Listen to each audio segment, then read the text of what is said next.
من ساعة ما ظهرت لنا فيديوهات الذكاء الاصطناعي واحنا كل يوم بنشوف حاجة جديدة. يعني شفنا تحويل الصورة لفيديو، تحويل النص لفيديو، تحويل الفكرة كلها لفيديو، انما تحويل الصوت لفيديو اهي جديدة. يعني تخيل معايا كده تبقى قاعد بالليل بتحكي حدوتة قبل النوم لابنك الصغير، وانت بتحكي الحدوتة تسجل صوتك، تسجل الحكاية اللي بتحكيها، وبعدين بقى بضغط زرار واحدة تحول الحدوتة اللي انت بتحكيها دي لمشاهد وشخصيات وكمان بتتحرك. يعني هتفرج الحدوته لابنك الصغير صوت وصوره اهو. خد يا حبيب قلبي اتفرج. كانت فين دي من زمان؟ ويا سلام بقى لو شغلت دماغك معايا شويه كده ورحت عملت لك قناه لحواديت الاطفال، اهي دي فكره في الجون، خصوصا لاخواتنا البنات اللي ما بيحبوش يظهروا بوشهم. النهارده معانا موقع موشن اي اي بشكله الجديد بعد الابديت الاخير اللي عملوه، اللي غالبا كده هيغير كل قواعد اللعبه في مجال صناعه الفيديوهات بالذكاء الاصطناعي. طب بسم الله نبدا ويلا بينا.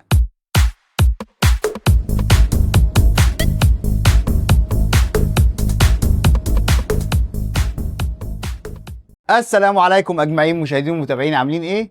يا رب تكونوا بخير. من اكتر المحتويات اللي نسب المشاهده فيها بتكون عاليه هو محتوى قصص الاطفال، وعندنا امثله كتير عن قنوات بتقدم النوع ده من المحتوى وما شاء الله يعني محققه مشاهدات عاليه جدا وكمان بفعال الارباح. ولكن مع سياسات اليوتيوب الاخيره اللي بتتعارض شويه مع فيديوهات الذكاء الاصطناعي، في ناس كتير قوي صرفت نظر عن الموضوع. بس اللي الناس دي ما تعرفوش بقى ان فيديوهات الذكاء الاصطناعي مش مرفوضه رفض مطلق، هي بتكون محكومه بشويه شروط معينه، اهمها اضافه قيمه بشريه للفيديو، او بمعنى اصح ان يكون في عنصر بشري جوه الفيديو بتاعك، زي مثلا التعليق الصوتي. ومن هنا خرج علينا موقع موشن اي اي بتحديث جديد، انا بصراحه شايف ان هي فكره بره الصندوق وبتدعم صناع المحتوى في المجال ده بالذات، وهي انك ممكن تسجل قصه او حدوته بصوتك وفي ثانيه تحولها لفيديو صوت وصوره. يعني الموقع بقى بياخد المقطع الصوتي اللي انت اديته له ده، بيسمعه ويحلله ويفهم السيناريو ويفهم الفكره، وبعدين يخلق لك فيديو من مشاهد وشخصيات وحركه تتماشى مع المقطع اللي انت اديته له، اكنه كده بيعمل لك فيلم. طب ليه بقى الفكره دي تعتبر فكره عبقريه وانا بصراحه شايف ان هي بره الصندوق؟ ببساطه لان الموقع قدر يلعب على سياسات اليوتيوب الجديده، واما قدم لك فكره تكون مقبوله للسياسات دي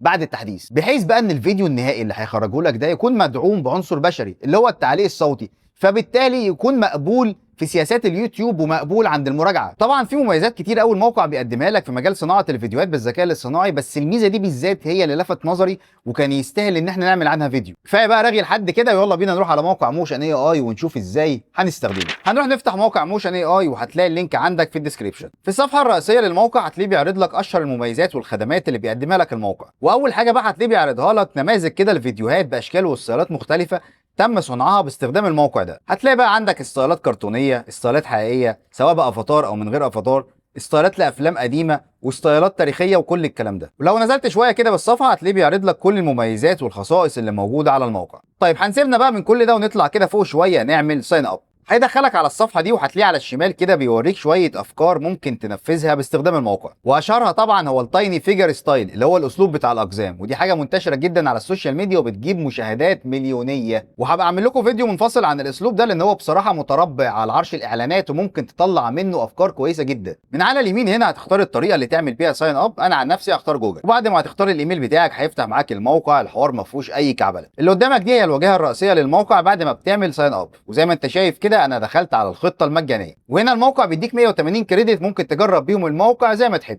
وزي ما انت شايف كده الموقع بسيط جدا ومفيش اسهل منه في الاستخدام، هو عباره عن شريط كده بتكتب فيه الفكره اللي انت عايزها وشويه ايقونات كده لستايلات مختلفه ممكن تستخدمها، يعني زي مثلا القصص التاريخيه وقصص الاطفال والقصص الدينيه وقصص الرعب وكل الكلام ده. طب هو ايه الفرق ما بين ان انا اختار ستايل من الستايلات دي اشتغل عليها وما بين ان انا اكتب الفكره اللي انا عايزها في الشريط فوق، ما دام هو كده كده هينفذها لي؟ لما تختار ستايل معين تشتغل عليه الموقع هيساعدك باقتراحات ممكن توصل الفكره بتاعتك للشكل اللي انت عايزه، زي مثلا الستايل بتاع الفيديو، الفويس اوفر، الكلام اللي بيطلع على الفيديو، الموسيقى بتاعت الفيديو.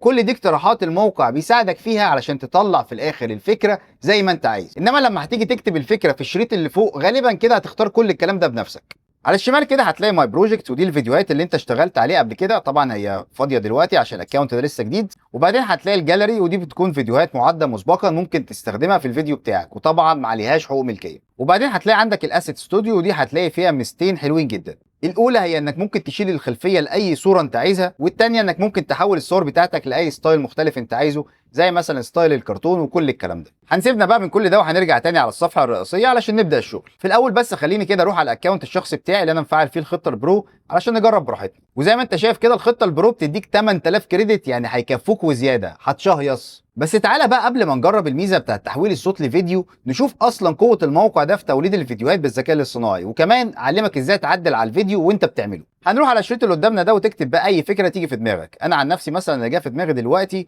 بناء الاهرامات، ومش محتاج تكتب له اكتر من كده يعني، خصوصا ان هو بيدعم اللغه العربيه. وهندوس انتر بعد كده ونشوف ايه اللي هيحصل. هيبدا بقى الموقع يحلل الفكره اللي انت اديتها له، والجميل بقى في الموضوع واللي عجبني فعلا ان هو بيشاركك كل خطوات صناعه الفيديو لايف. يعني زي ما انت شايف معايا كده، وهنا كاتب لك دايركتور يعني المخرج، يعني الفكره بتاعتك دلوقتي عند المخرج بيحاول يطلع منها حاجه. بعد بقى ما المخرج يحضر الفكره في دماغه كده ويتخيل الشكل العام للفيديو، بيبعته لمين؟ للسكرين رايتر اللي هو ايه؟ السيناريست. وهنا بقى بيبدا يكتب السيناريو بتاع الفيديو. وكمان حط لك عنوان للفيديو هتلاقيه فوق كده، اسرار بناء الاهرامات العظيمه. وبعدين بقى هنا بيبدا يخلق الصور اللي هيستخدمها في المشاهد بتاعته. هي لحد دلوقتي صور، بس احنا هنحولها لفيديوهات كمان شويه. وبعد بقى ما السيناريست يخلص الشغل بتاعه بيبعت الفيديو للاديتور اللي هو المونتير علشان يبدا في المونتاج. انا عجباني قوي الرحله اللي بياخدها الفيديو كده وانا قاعد بتفرج عليه، بصراحه ممتعه جدا. طيب احنا كده تقريبا خلصنا الفيديو، ومن هنا ممكن تحمل السكريبت لوحده والصوره المصغره، وكمان تحمل الفيديو بالكامل. تعالى كده نشوف الفيديو بيقول ايه، لكن مش هو ده الفيديو النهائي طبعا، احنا لسه هنعدل عليه ونحرك المشاهد. كانت الأهرامات، خاصة أهرامات الجيزة، من أعظم الإنجازات الهندسية في تاريخ البشر. لعدة قرون، حاول المتخصصون والمؤرخون كشف السر وراء الطريقة التي تم بها بناء هذه الهياكل العظيمة. في البداية، لا بد من القول إن هناك العديد من الفرضيات حول كيفية بناء الأهرامات. إحدى النظريات الأكثر شيوعاً تقترح استخدام المنحدرات. كان الحجارة تسحب على منحدر طويل مصنوع من الرمل والطوب. كان هذا المنحدر إما مستقيماً طويلاً أو كان يلف حول الهيكل بشكل حلزوني. وطبعا هو ده الفيديو المبدئي اللي عمله الموقع. هو مش وحش، ولكن لسه في حاجات هنعدل عليها كتير وهيطلع احسن من كده. هننزل تحت وهندوس على كلمه اديت بروجكت علشان نبدا التعديلات. هيدخلنا على الصفحه دي وهتلاقيه مقسم لك كل مشهد لوحده بالسكريبت بتاعه. ومن هنا كمان ممكن تعدل على السكريبت بتاع كل مشهد لو كان اللي مكتوب يعني مش عاجبك. وكمان ممكن تعدل بقى في الميديا اللي موجوده في المشهد او اللي معروضه في المشهد ده، سواء انك تحركها او تغيرها خالص تخليه يعمل لك واحده جديده، او تجيب انت من عندك وتحطها في المشهد. ممكن تعمل اللي انت عايزه. وطبعا لو عايز تحرك المشهد هتيجي هنا وهتدوس على كلمه انيميت، ولكن هتحتاج تعمل ده لكل مشهد لوحده. ولكن لو عايز بقى تحرك كل المشاهد دي مع بعض هتطلع فوق هتدوس على كلمه انيميت اول. هنستنى بقى لحد ما يخلص تحريك المشاهد وبعدين نشوف هيودينا فين. هيدخلنا بعد كده على الصفحه دي علشان نظبط الشكل العام للفيديو. اول حاجه هتلاقي عندك هو الشكل او النمط بتاع العنوان اللي هيظهر معاك اول فيديو. ممكن بقى تختار شكل من الاشكال اللي عندك دي زي ما انت عايز. وبعدين بقى بنختار الشكل بتاع السبتايتلز او الكلام اللي بيظهر والفيديو شغال. وطبعا كل واحد يذوقه بقى، شوف الشكل اللي عجبك واختاره. وبعدين الصمنيل او الصوره المصغره. ونصيحه مني يعني بلاش تفعل الخيار ده، لان هو هيفضل مثبت الصوره دي تقريبا كده 4 أو 5 ثواني قبل ما الفيديو يبدا، فطبعا دي حاجه مش حلوه. وبعدين هتلاقي عندك حاجه اسمها السين افكت، ودي التاثيرات اللي بتكون على المشاهد زي الزوم ان والزوم اوت وكل الكلام ده. ولكن لو انت اصلا عامل انيميت للمشاهد يفضل ان انت تقفل السين افكت دي خالص، علشان كده هيبقى فيه تو ماتش حركه في المشهد مش لطيفه يعني. بعدين هتلاقي الانتقالات اللي بين المشاهد، اختار اللي يعجبك او اقفلها خالص انت حر. وبعدين هتلاقي عندك الفويس اوفر او التعليق الصوتي، هتختار مستوى الصوت اذا كان عالي او واطي او متوسط، وهتختار كمان الشخصيه اللي بتتكلم. وبعدين هتلاقي عندك الجزئيه بتاعه الافاتار، ودي طبعا حريه شخصيه، سواء عايز بقى في شخصيه تبقى بتتكلم في الفيديو او عايز الفيديو بس وفي تعليق صوتي عليه من غير اي شخصيات، دي حاجه ترجع لك. شوف انت عايز تعمل ايه واعمله. وبعدين هتلاقي عندك الجزئيه بتاعه الموسيقى، وهتلاقي عندك مكتبه كبيره جدا ممكن تسمع فيها زي ما انت عايز وتختار اللي على ذوقك. وفي ناس ممكن تقفل الموسيقى خالص اصلا، يعني ما بتحبش تحط موسيقى على الفيديوهات بتاعتها، فعشان كده دي برضه حريه شخصيه. بعد بقى ما هتخلص كل ده هتطلع فوق وهتدوس هنا علشان يبدا يخرج لك الفيديو النهائي. هنستنى شويه لحد ما يخلص التحميل ونشوف النتيجه. كانت الأهرامات، خاصة أهرامات الجيزة، من أعظم الإنجازات الهندسية في تاريخ البشر. لعدة قرون، حاول المتخصصون والمؤرخون كشف السر وراء الطريقة التي تم بها بناء هذه الهياكل العظيمة. في البداية، لا بد من القول إن هناك العديد من الفرضيات حول كيفية بناء الأهرامات. إحدى النظريات الأكثر شيوعاً تقترح استخدام المنحدرات. كان الحجارة تسحب على منحدر طويل مصنوع من الرمل والطوب. كان هذا المنحدر إما مستقيماً طويلاً أو كان يلف حول الهيكل بشكل حلزوني. ولكن برغم بساطة فكرة المنحدر، فإنها تطلبت تنظيماً لوجستياً هائلاً. كان لابد من استخدام آلاف من العمال الذين يعملون في تنسيق تام لسحب الحجارة ووضعها. المهندسون المصريون قاموا بقياس الزوايا بدقة واستخدام النجوم لتوجيه التصميم بحيث تكون الجوانب الأربعة متوافقة بدقة مع الجهات الأصلية الأربعة. أيضاً، استخدام الرماد والمياه في تحريك الزلاجات التي تحمل الحجارة الثقيلة. كما تلعب التكنولوجيا المفقودة دوراً غامضاً في تلك العملية، حيث وجد الباحثون أدلة على استخدام أدوات متقدمة مثل الأدوات النحاسية والمناشير الحجرية. علاوة على الحجم الهائل الذي كانت تحتاجه بناء الأهرامات، كانت هناك مهارة معمارية استثنائية. فالأعمال الحجرية تمت بدقة عالية لدرجة أن بعض السمات المخفية كانت بوضوح جزء من خطة محكمة. ورغم استمرار الغموض حول العديد من جوانب بناء الأهرام، يظل وضوح الرؤية البشرية والرغبة في الإنجاز البشري عبر التاريخ أمراً يثير الدهشة. الأهرامات ليست مجرد هياكل حجرية ضخمة، بل تعكس عظمة الحضارة المصرية القديمة ومعرفتها المتقدمة بالهندسة والرياضيات والعمارة. طبعا زي ما شفنا الفيديو معمول بطريقه جميله جدا، ولفت نظري كمان اختيار المشاهد مع الكلام اللي بيتقال، بس في شويه تريكات بسيطه يعني زي المشهد اللي كان فيه اوناش وعربيات. ما اعتقدش ان ده يمشي قوي مع الفتره بتاعت الفراعنه، ما كانش فيه اوناش وعربيات وقتها، ولكن ممكن ترجع وتغير المشهد ده لوحده، هيطلع لك في الاخر حاجه كويسه. ولكن غير كده يعني اظن ان الدنيا تمام. ده من وجهه نظري. لو انت في حاجه شفتها انا ما شفتهاش ممكن تكتبها لي في الكومنتات. سيبك بقى من كل اللي عملناه ده، احنا كنا بس مجرد بنحط اختبار للموقع كده. ولكن تعال نروح للميزه اللي فعلا هتبهرك ولازم تجربها بنفسك، وهي تحويل الصوت لفيديو. اول حاجه هنعملها ان احنا هنجيب سيناريو للقصه او الحدوته بتاعتنا. لو بتعرف تكتب قصص ممكن تكتب القصه بنفسك، ولو ما بتعرفش ممكن تستعين بشات جي بي تي زي ما هنعمل دلوقتي. هنروح على شات جي بي تي وهنقول له اكتب لنا سكريبت لقصه اطفال بتتحدث عن العمل والاجتهاد عن طريق قصه الارنب والسلحفاه الشهيره والسباق بينهما. معرفش ليه هي دي القصه اللي جت في دماغي دلوقتي. وهقول له كمان في الاخر بقى اجعل القصه مقسمه الى مشاهد منفصله، وفي ثواني طبعا شات جي بي تي مش هيكدب خبر وهيكتب لنا السكريبت بتاع القصه. وكل اللي عليك بقى دلوقتي ان انت بس هتسجل القصه اللي طلعها لك شات جي بي تي دي بصوتك، وبعدين تنقل الملف بتاع التسجيل ده على الجهاز عندك. وبعدين هنروح بقى تاني على موقع موشن اي اي، وفي الصفحه الرئيسيه هنروح ندوس على كلمه جنرال كريشن، وبعد بقى ما هينقلنا للصفحه اللي بعدها هنروح على التابه بتاعت يوز ماي ريكوردنج. وهنا بقى الموقع بيديك اختيارين، يا اما تسجل القصه مباشره من خلال الموقع، يا اما ترفع الملف بتاع التسجيل اللي انت عملته. انا عن نفسي سجلت القصه خلاص، فهرفع الملف على طول من هنا. طب حلو قوي الكلام لحد كده. بعدين بنختار مقاس الفيديو سواء انت عايزه بالطول او بالعرض. انا عن نفسي هختار 16 ل 9 اللي هو المقاس العرضي. وبعدين بقى بنروح نختار الستايل العام بتاع الفيديو. انا عن نفسي في قصه زي دي ممكن اختار ستايل الانمي. وبعدين هتطلع فوق وهتدوس على كلمه ترانسكرايب. هيبدا بقى الموقع يحول المقطع الصوتي اللي انت اديته له ده لسكريبت مكتوب. يعني زي ما انت شايف كده هو كتب لنا القصه كلها اللي انا اديتها له، وكمان مقسمها لمشاهد منفصله. في ملحوظه مهمه بس لازم تعرفها، علشان الموقع يقدر يقسم المشاهد كل مشهد لوحده لازم وانت بتسجل القصه تسكت ثانيه او اتنين ما بين كل مشهد والمشهد اللي بعده. وبعدين بقى هنطلع فوق وهندوس على كلمه جنريت. اللي بيحصل بقى بعد كده ان الموقع بيبدا يفهم ويحلل المحتوى اللي انت اديته له.